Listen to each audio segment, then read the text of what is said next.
Okay, we're in the cathedral here in Peel.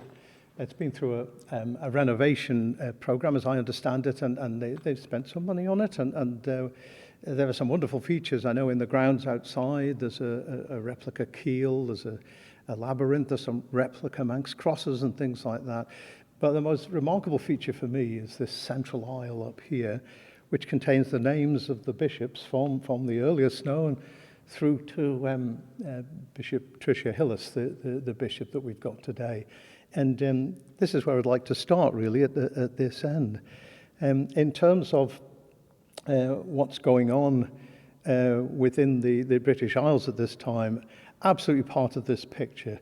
I'm aware that East is really that direction, but over here, if we think of it that way, if I locate the East over there, over here in England, they have been through Roman occupation from 43 AD, Claudius, the first permanent Roman settlements there, right through to 410. So they'd been occupied by Rome. That was an empire that was not Christian until I think Emperor Constantine became a Christian in 312. The first Latin Bible was only 382. So what's going on there is not Christian. The Isle of Man's influences are coming from the West. They're coming from Ireland. And here we are setting out on 500 years of Celtic Christianity. And that's a remarkable thing. And so we're here at the start, and we should point out at the start of this extraordinary track of the bishops, we are back nearly 1,600 years, which is a tremendous length of time. The first of the bishops here is about 800 years before the Chronicles of Man was written. Mm-hmm. So the historical evidence here often has gaps in, and that's to be understood. The names, sometimes there's 2 or 3 different versions in different sources of the name, but what has been done here, as I understand it, is a genuine attempt to get the best evidence that they could muster to put this together, because it's clearly going to last a long time if they put it in.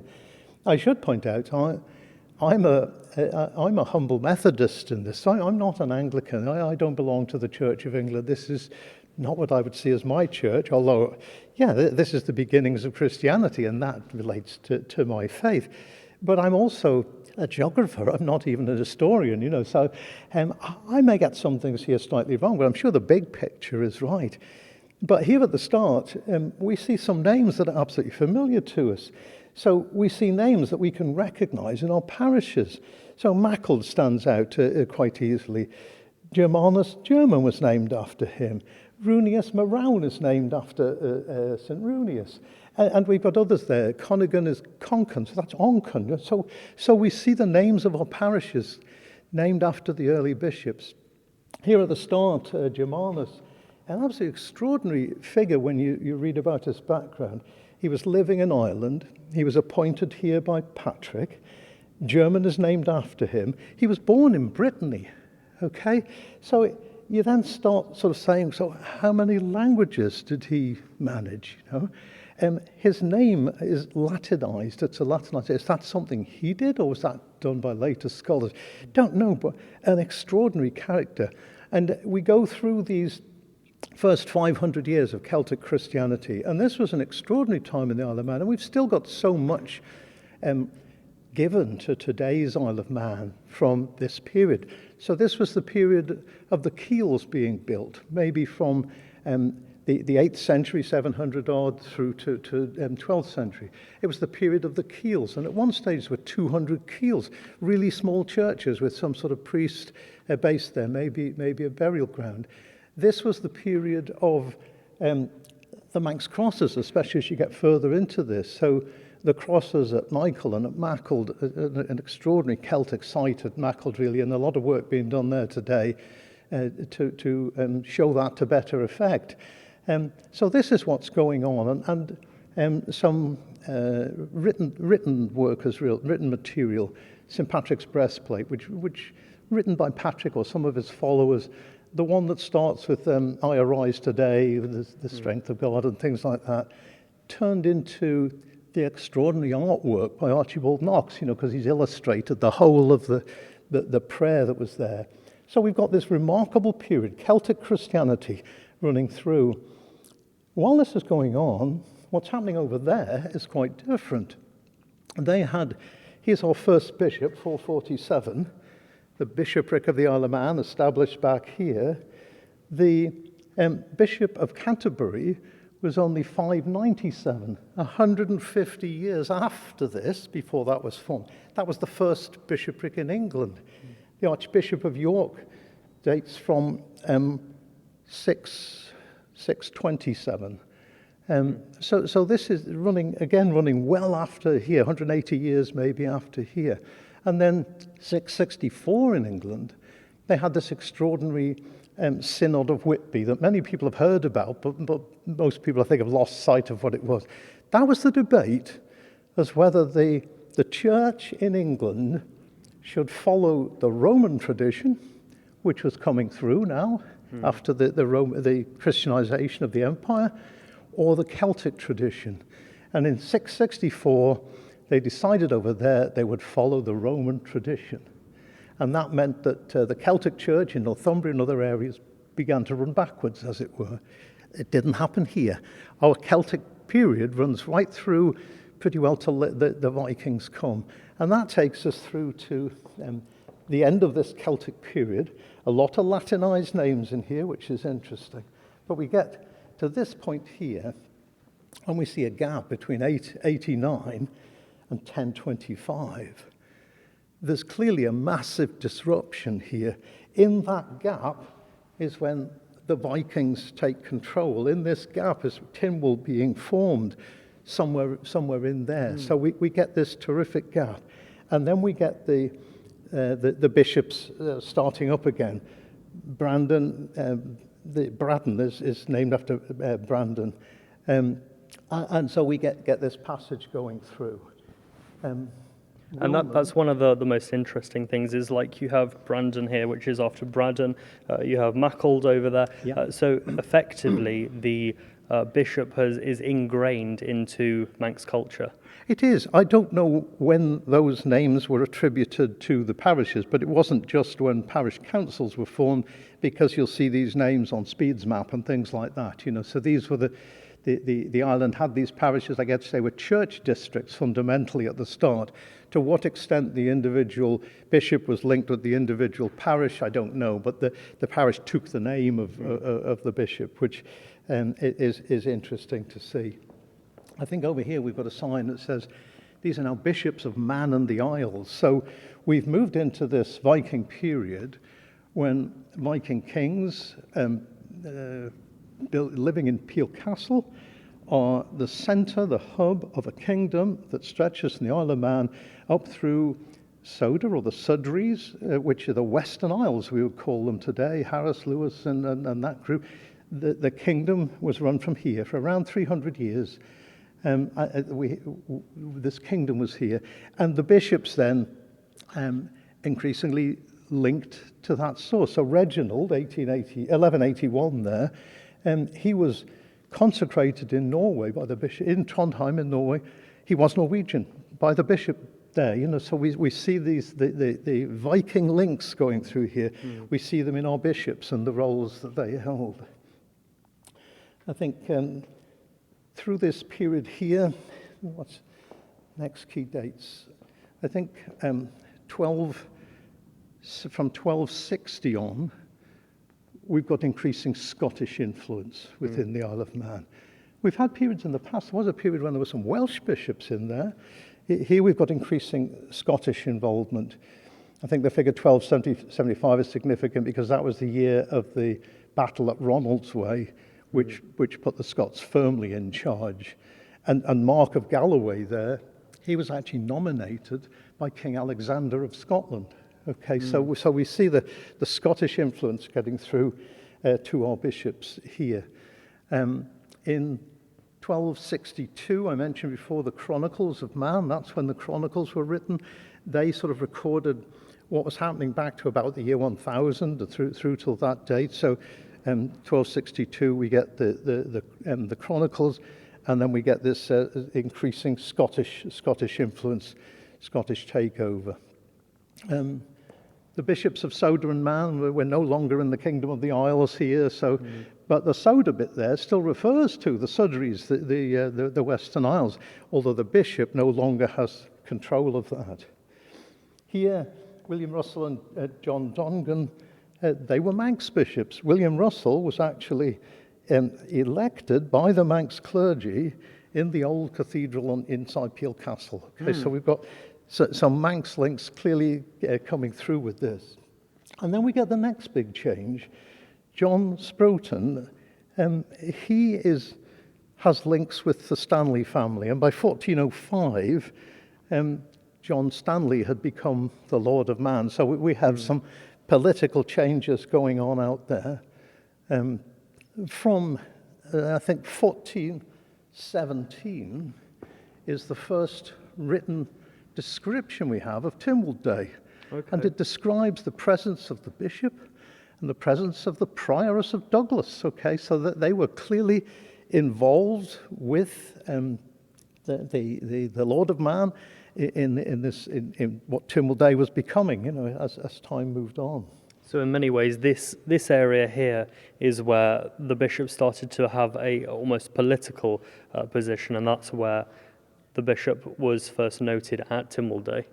Now that's an interesting observation, because I would suggest, and the historical evidence isn't there, and I'm only a humble geographer, but when you had a Norwegian line of kings here, and in the middle of their line, the growing Christian church in Norway got involved in that and started appointing bishops. Do we think that had nothing to do with the king's request? Do we think that was forced on him? But I don't think so. I think the bishops were in as advisors with the king.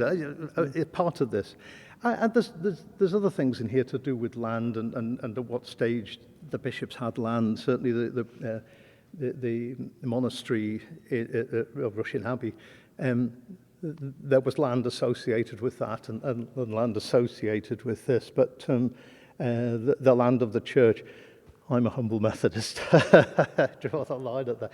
But you're right, to some extent we see that, and then we go through the period here. We've got the Reformation is clearly a really big 1534, when Henry VIII passes the Act of Supremacy and puts himself in charge of the church. So here, church and state over there, at any rate, are getting absolutely intermixed, and inevitably that has knock-on effects here. So we were impacted heavily by the dissolution of the monasteries. They took out not just the abbey, but the priory in Douglas that had originally probably been established by St. Bridget, who Bride is named after, but was never a bishop. She didn't get that role. So a lot of things going on here. And then when we get beyond the Reformation, in England we move on to the English Civil War. We can see the Commonwealth period is marked in here, when the kings had been removed and Cromwell and co. were in charge. And these were difficult years for the Isle of Man, without a doubt. There was terrific poverty here at this stage. Bishop Barrow, Isaac Barrow, in the 1660s, he has a reputation as a great leader on education, encouraging learning and so on. He started a fund in the 1680s, I think. He started the fund. He didn't see it finish. It was the fund that built King William's College in 1833. So it was a long-lasting... big jump between... Yeah, he was promoting education, was his big thing. And so we see this change. I'm not really wanting to rush, but I guess the next name that's familiar, Bishop Hildesley, Mark Hildesley here. He instigated work under his auspices. The Bible was translated into Manx, and that was a major milestone. It was something initiated by the bishops here.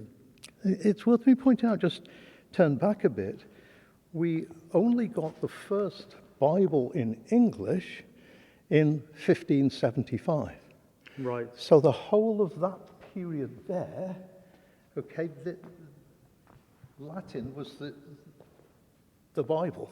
So we have to assume that many of these people were comfortable in Manx, in English, and perhaps in Latin, but it's an amazing thought. But here we get the first Manx Bible, 1775. So we've had the English Bible, first Bible in English, 500 years ago this year, Tyndale's Bible, and the Manx Bible, 250 years old this year, the year of Manx that's it launched next week, indeed, this is part of what's gone on. So the bishops, heavily involved in the community, heavily involved in initiatives, and often extraordinary people with extraordinary backgrounds. I think if we move through into the later period here, the next name that stands out for me is Charles Thornton Dewsbury. He was the father of the third woman in Tynwald, in the House of Keys, Jean Thornton Dewsbury. Okay, I remember seeing her in Tynwald when I was a sixth former. Okay, so we're getting right up to modern times here. Indeed, as we move forward, I remember Arthur Atwell. I can remember him preaching. I knew Graham Knowles, Noel Jones, Peter Eagles, Robert Patterson. I knew those four when I was in education. There was some work that I did with them. And then we have Patricia Hillis, who, of course, appointed last year, has had her difficulties in her personal life in the first year, but an extraordinary woman with an extraordinary background, the first woman in the whole list, born in Malaysia. Wow, how refreshing it is to see that. And a former chaplain to the House of Commons. That's right. What an extraordinary job that must have been. So just as we talked about Germanus and his remarkable background, born in Britain, etc., here we've got somebody working as the chaplain to the House of Commons, 650 members, knowing all that's going on and all the people involved at that level, an extraordinary job. So this is remarkable. I find this absolutely amazing. It is the story of a journey. Okay, it's the journey of Christianity in the Isle of Man. It's the story of Christians in the Isle of Man. But it's the story of the people of the Isle of Man, and all that we've been through in terms of our history and the things happening. The bishops have been there and passed through that.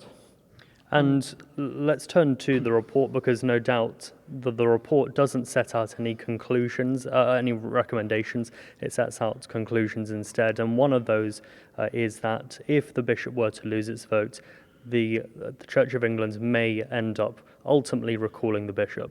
Yes, I don't think that's been recognised enough.